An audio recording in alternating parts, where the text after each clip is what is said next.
दोस्तों नमस्कार। एमका विमान पर इस साल की यानी 2023 की अब तक की सबसे बड़ी और खुश कर देने वाली खबर आ चुकी है। इससे जुड़ी एक नहीं बल्कि दो खबरें हैं जिस पर हमारी आज की पोस्ट होने वाली है। दरअसल ये दोनों खबरें हमारे एमका प्रोजेक्ट से जुड़ी हुई हैं। तो दोस्तों अगर आप एमका से जुड़ी खबरों पर नजर रखते हैं तो आपको पता होगा ही कि भारत पिछले 1.5 साल से अलग अलग प्राइवेट कंपनियों को, चाहे वह छोटी कंपनी ही क्यों ना हो, उन्हें इस प्रोजेक्ट से जोड़ रही है। क्योंकि भारत का लक्ष्य है कि जितनी ज्यादा कंपनियां इस प्रोजेक्ट से जुड़ेगी उतना ही जल्दी यह काम होगा और उससे हमारा एमका विमान से जुड़ा प्रोजेक्ट बड़ी तेजी से आगे बढ़ेगा। और भारत ऐसा कर रहा है तेजस विमान की वजह से। दरअसल हमारा तेजस विमान बनाने का प्रोजेक्ट तकरीबन 15 साल डिले हुआ था, यानी हमारा तेजस लड़ाकू विमान 15 साल लेट अस्तित्व में आया। और इसके पीछे कारण था इसका 100% सरकारी कंपनियों द्वारा बनाया जाना। इससे कोई भी प्राइवेट कंपनी नहीं जोड़ी गई थी। और एक्सपर्ट यह बात कह चुके हैं कि भारत तेजस विमान के प्रोजेक्ट में प्राइवेट कंपनियों को शामिल करता तो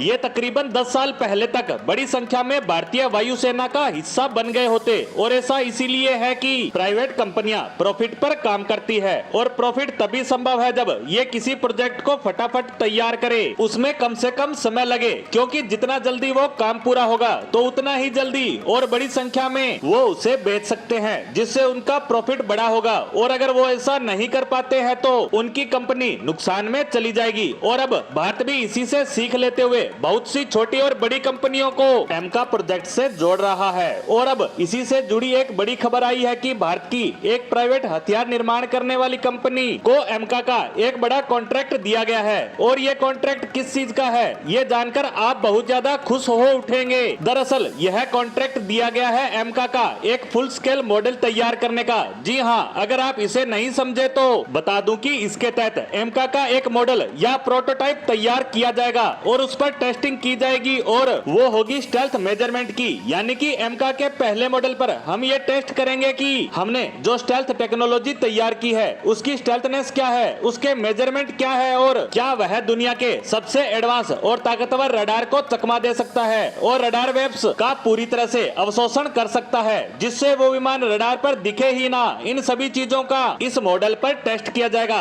और आप सभी जानते हैं कि एक स्टेल्थ लड़ाकू विमान में सबसे महत्वपूर्ण यही होता है कि यह कितना स्टेल्थ है, यानी यह हमारे विमान के लिए बड़ा और महत्वपूर्ण टेस्ट होगा। और इसे तैयार करेगी हमारी एक प्राइवेट कंपनी, यानी यह मॉडल बहुत ही जल्द तैयार कर लिया जाएगा। और जब भी यह बनकर तैयार होगा तो हमारी एडीए जो इस प्रोजेक्ट को संभाल रही है वो इस पर टेस्टिंग शुरू कर देगी। अब बात करते हैं एमका पर आई दूसरी खबर की, तो ये भी उतनी ही महत्वपूर्ण है जितनी की पहली थी। दरअसल हम पिछले 1 साल से बात कर रहे हैं कि सरकार एमका के पूरे प्रोजेक्ट को अप्रूवल नहीं दे रही है और इसकी वजह से 15,000 करोड़ रुपए की फंडिंग नहीं मिल पा रही थी, जिससे इस प्रोजेक्ट में देरी हो रही है। और इस पैसे की कमी से ही हम अपना पहला एमका भी नहीं बना पा रहे हैं, जिसके बाद इसके टेस्ट और ट्रायल भी होने हैं। क्योंकि हमने एमका से जुड़ी सभी टेक्नोलॉजी पहले ही बना ली है, बस कमी है तो पैसे की। और वह तभी मिलेंगे जब सरकार कैबिनेट कमेटी ऑन सिक्योरिटी के जरिए इसको अप्रूवल देगी। और इसका इंतजार काफी लंबे समय से हो रहा है, लेकिन अब आने वाले 2 महीनों में इसको अप्रूवल मिलने जा रही है और उसके बाद यह पैसा